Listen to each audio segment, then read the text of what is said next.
When I was working an area in our city, North Main Street area, there was a young man. He was probably 14, 15, was a very good athlete. You could tell just by the way he carried himself. He was really successful in school, and he looked to be well on his way to maybe playing sports in college and perhaps professionally. The one time that he tried a particular drug and it really fried his brain, as they say, and he was no good, so to speak, from that point forward, because he couldn't ever focus on school.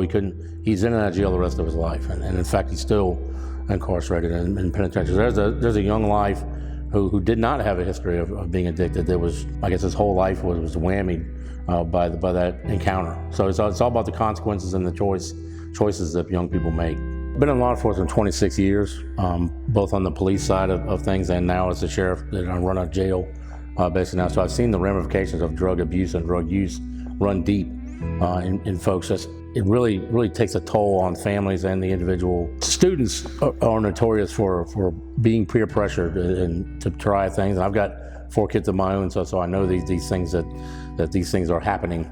So people that are school aged are being pressured to try things, and then what I think is not realized by students is that those things lead to other things and can lead to addiction. So it's not as innocent, I guess, as it's pitched by their peers.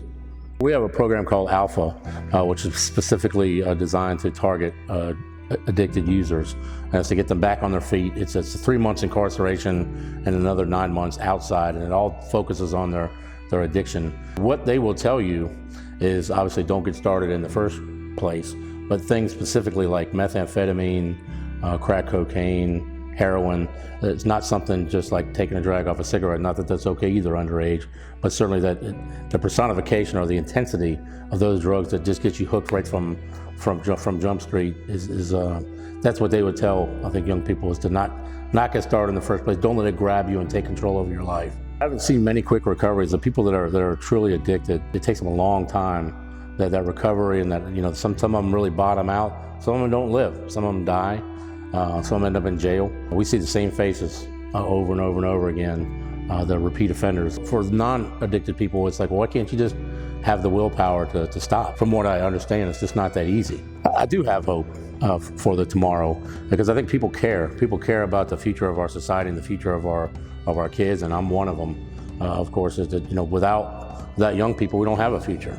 So we've got to do something to band together to instill upon young people that substances they're bad for you. They can kill you. They can ruin the rest of your life.